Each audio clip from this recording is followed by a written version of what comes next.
Okay, good morning, everyone. We are live. I'm coming at you from sunny Orlando. And for everyone that's back in the GTA, please do not be upset. It is right now it is 10 a.m. and it is 24 degrees. So everyone in the GTA, hopefully it's a little bit warmer. There's no snow, it's no freezing rain, all that fun stuff.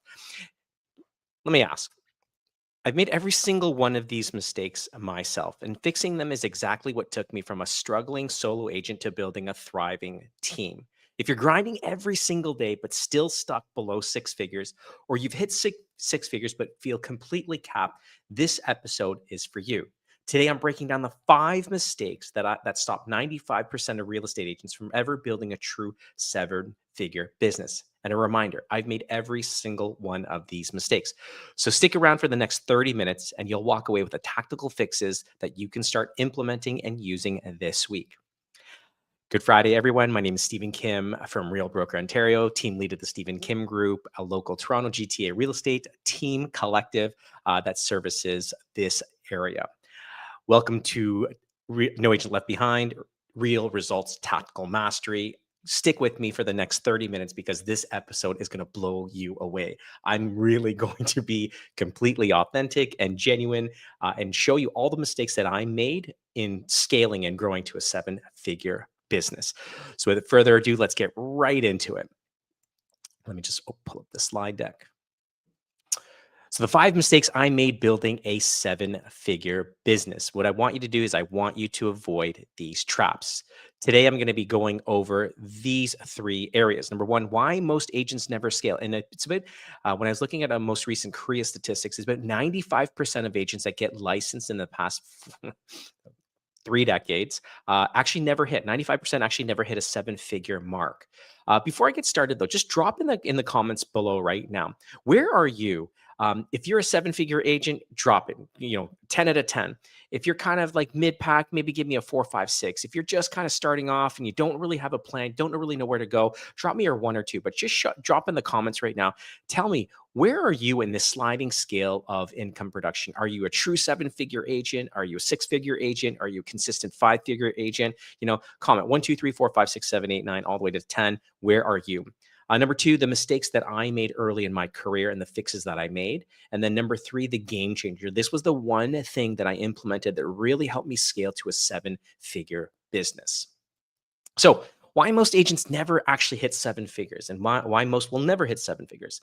90% of agents never actually break 500,000 GCI in all their years of being a registered sales rep.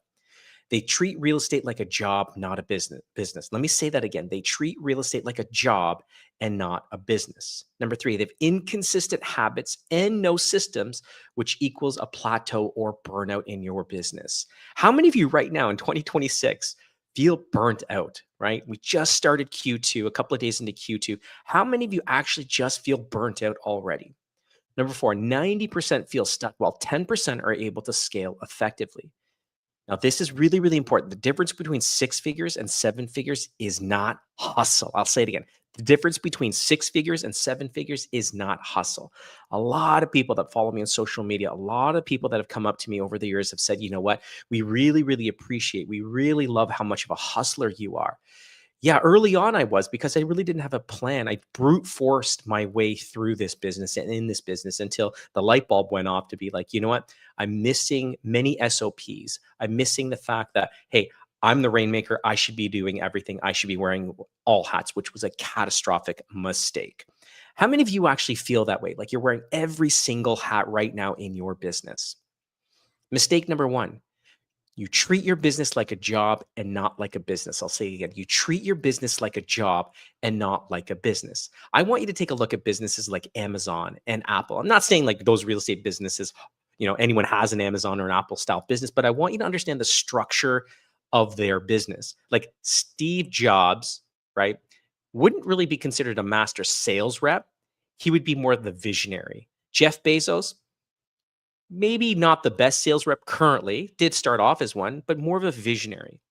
When you treat your business like a business, the very first thing that you have to understand, it is a profit first model. I'll say that again. It is a profit first model. How many of you right now in your business actually know what your profit margins are? Right? So if you collect a $25,000 commission check, unfortunately, a majority of people spend all $25,000. And that's how you go bankrupt or broke. Number one is you got to treat your business like a business. You have to understand the profit first model and what are the margins for your profit.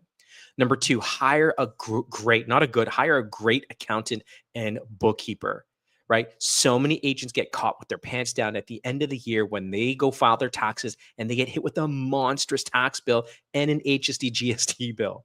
And because you have to pay so much, the CRA then expects you to prepay for the following years. So hiring a good accountant and a bookkeeper is a fundamental, it's a must. Number three, everything lives in your head. Chaos instead of repeatable processes. I'll say it again. Everything lives in your head, and your head is a very dangerous place to be stuck in, right? Get it on paper, get it into SOPs, throw it into ChatGPT, throw it into Gemini, Claude. Have that help you build out SOPs. Now, the tactical fix is this: build your 8 core systems, whether it's lead gen, it's follow up, transaction, database, etc. I want you for the next 90 days to build out 8 core systems. Now, they don't all have to be around lead gen. They could be a follow up, post transaction, client touch points, so on and so forth. But there are 8 core systems every business operates out of. Now, the result is agents with systems scales 3 to times faster. I want to say that again. Agents with systems, they scale 3 to 5 times faster. And had I had all of this AI help when I started, my SOPs would be night and day, way quicker from where they are now. So throw things into Claude and Gemini, into ChatGPT, right? Scour the internet, R&D, like Tom Ferry says, rip off and duplicate and throw it into Claude, throw it into ChatGPT and have it build out your own SOP. This is a huge, huge bonus.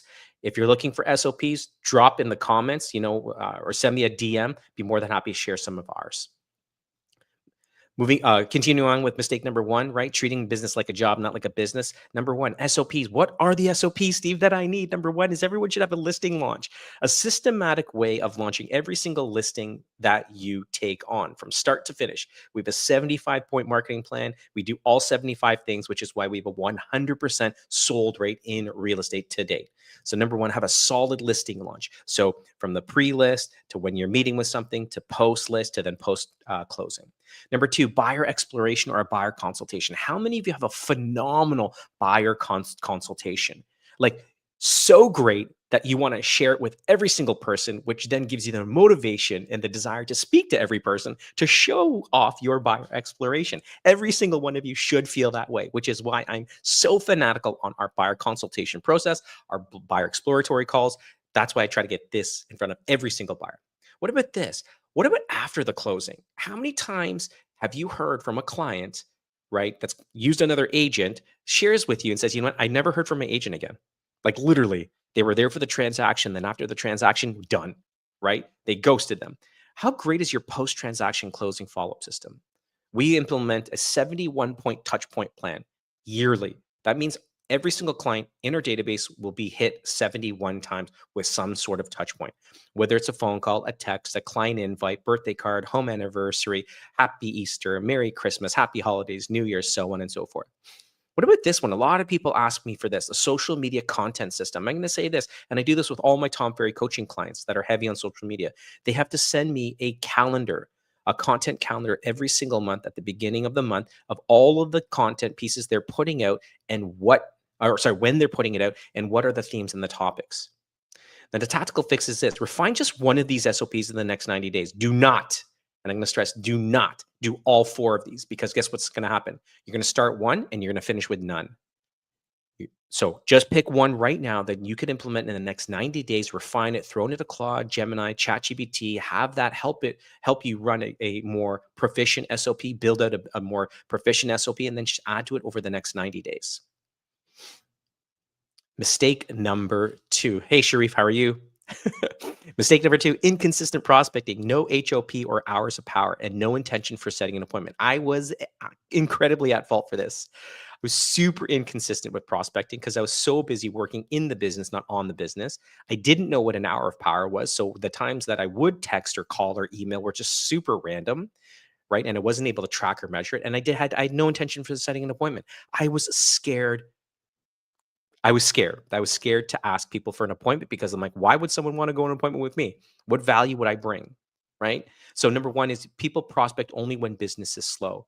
And so we have to understand in sales, right? Anything that I do into Q2, I will then reap the benefit in Q3 and Q4. We operate out of 90 and 100-day sales cycles. So anything that I did Q4 of 2025, I reap the benefit in Q1. Now, the challenge is this: as you're busy in Q1 in the business, we forget to work on the business, which is refining SOPs, continuing with the prospecting. Number two, no daily time block, unpredictable pipeline. Because I didn't know when I should be prospecting or when I would have time, I would randomly fire off a text at 7:30 in the morning, 7:30 at night. It was super unpredictable. When I understood that in my business, and this might look different for yours, when I talk about HOPs, hours of power, I had found that the best time for me was between 8:30 and 10:30, and then again at around 4 to about 5:30. And the reason for that is a majority of my database and sphere, they're parents with kids. So I can always catch them once they've dropped their kids off from school. They're in their car or they're on the GO train, they're heading down to work, and I can always get them in the morning. And then again, I can get them right before dinner time. So that block around 4 to 5:30, again, I would get a response back. But my greatest HOP, hour of power, is always 8:30 to 10:30, and it's been like that the past 15 years. What about this feast or famine cycle? Right? We've heard this before. You eat what you kill, and in real estate, it's feast or famine, and you have to understand that. Tactical fix. What I want you to do is not every single day. I know it says here every day, right? But how about you just start off doing this? Give me 3 days a week where you can time block consistently for 2 hours every day, those 3 days a week, whether it's a Monday, Wednesday, Friday, or a Tuesday, Thursday, Saturday, whatever. But prove me wrong. Be consistent with these 2 hours for just 3 days a week for the next 90 days and tell me that you don't get another 3 to 5 contracts written. I want you to prove me wrong on this. But there's got to be consistency. There's got to be consistency in your hour of power, because if they're not, you're never going to execute this. Okay. So let's time block 2 hours, 3 times a week for the next 90 days. And the target is 3 to 5 new contracts from this. And this is a challenge to you. Prove me wrong that this doesn't work. The script to steal might be something like this. Hey, Sharif, quick market update. Who do you know that tried to move last year and it didn't work out for them? Simple as that. Who do you know that tried to move last year and it didn't work out for them? What about who do you know that tried to move this year and it didn't work out for them? What a great touch point, leaning in with wanting to be of service. The result is this: predictable leads start flowing in instead of hoping for those leads. Predictable leads start flowing in instead of just hoping for those leads. Mistake number 3: doing everything myself and no delegation. Who's here with me on that? Right? If you're watching right now, how many of you right now are tasked with doing every single thing? And just share with me, how many of you love doing every single thing? Marketing, sales, ops, so on and so forth, right? Number one is you wear every single hat until you're burnt out. It's an impossibility. You cannot wear every single hat and make a 7-figure business without burning out, right?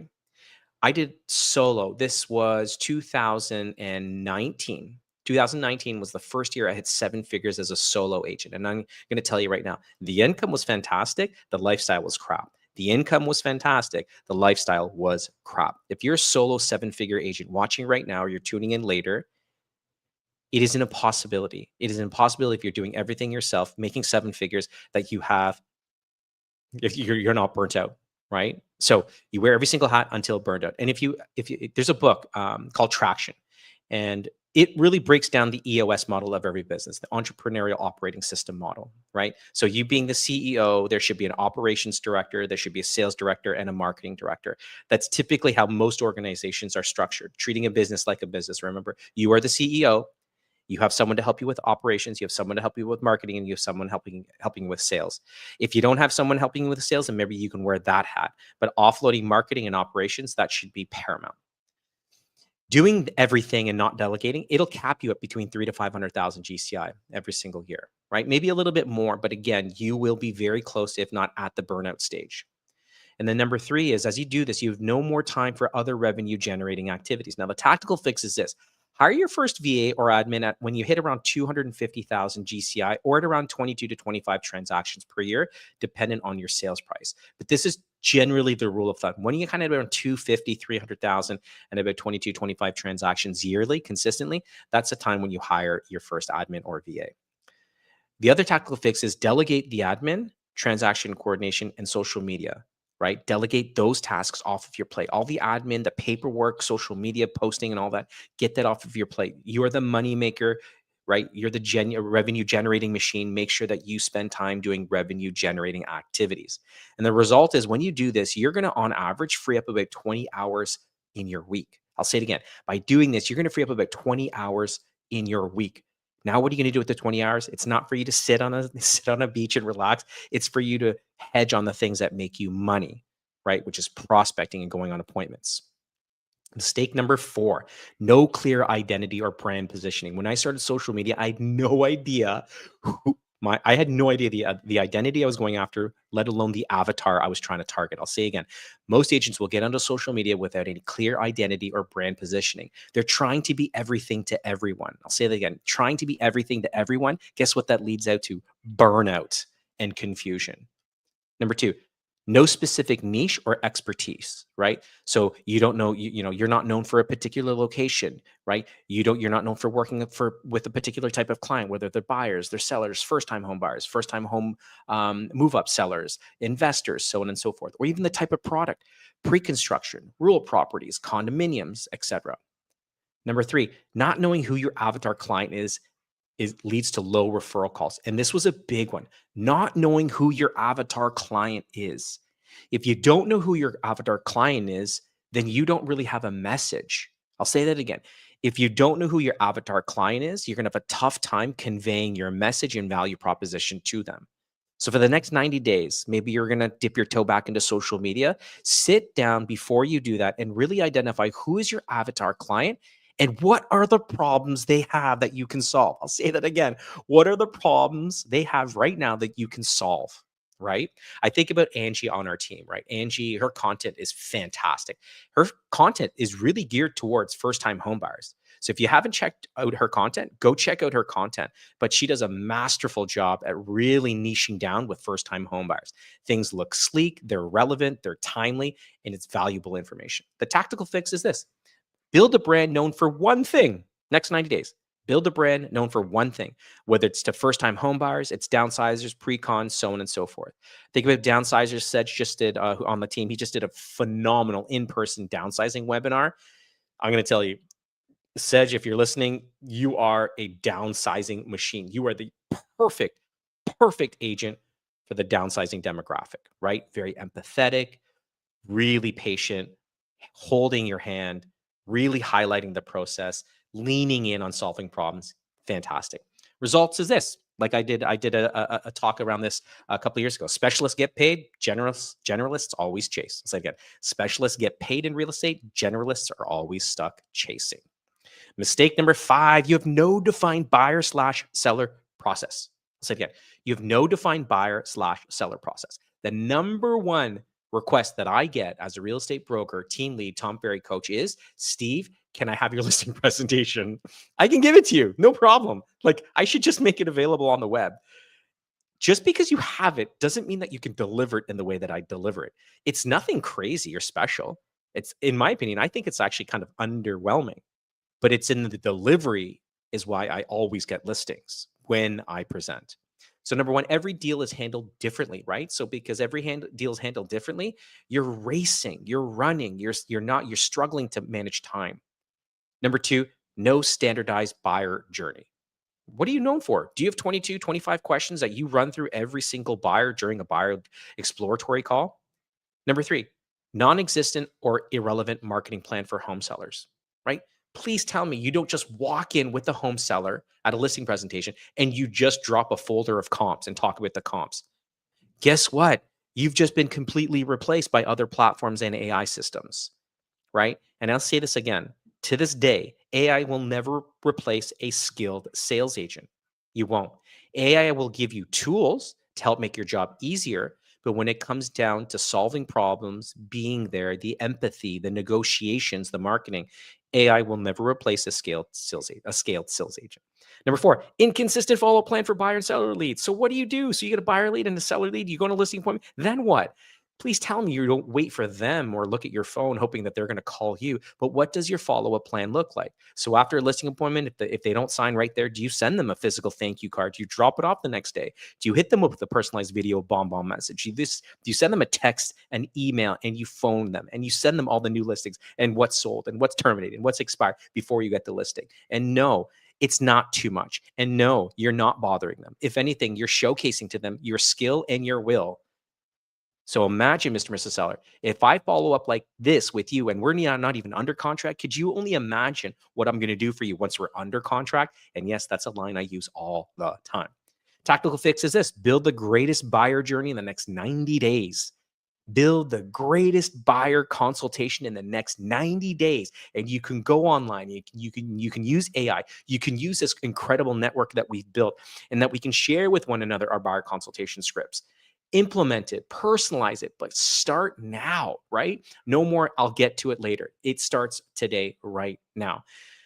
Out of all the mistakes I've shared with you so far right now, just share with me mistakes 1 through 5. Which one have you made, right? Do me a favor, don't make me feel bad, right? If I'm the only one that's made all 5, so be it. But just share with me.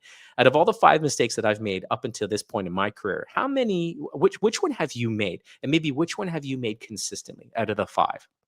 So, quick little recap. Mistake number 1, treating a business like a job and not like a business. Number 2, inconsistent prospecting, no HOPs, and no intention for setting an appointment. What about number 3? You do everything yourself, no delegation. Number 4, you have no clear identity or brand positioning.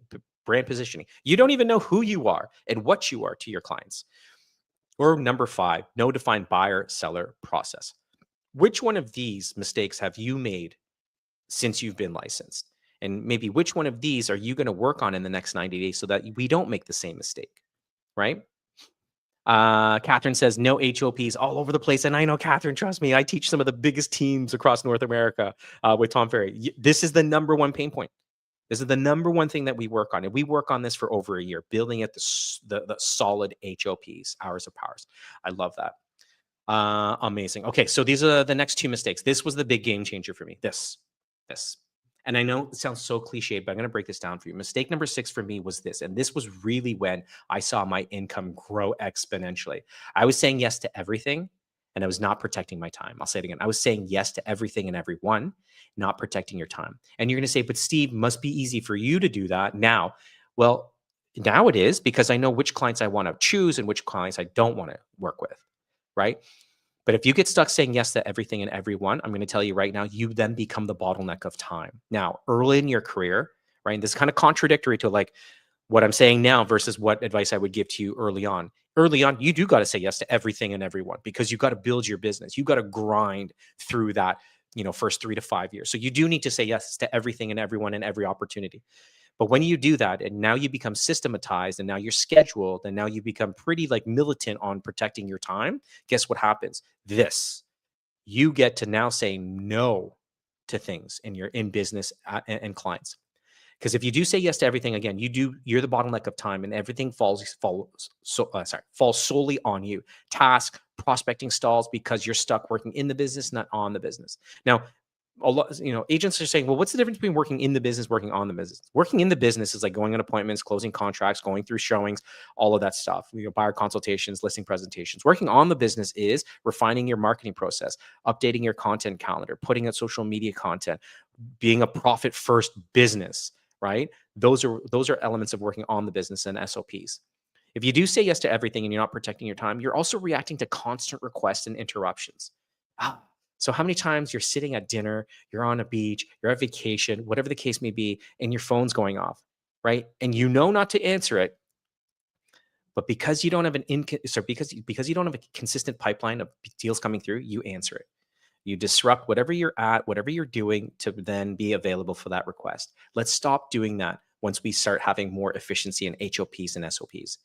Number 3, always available, right? Always available. So this was the big thing for me.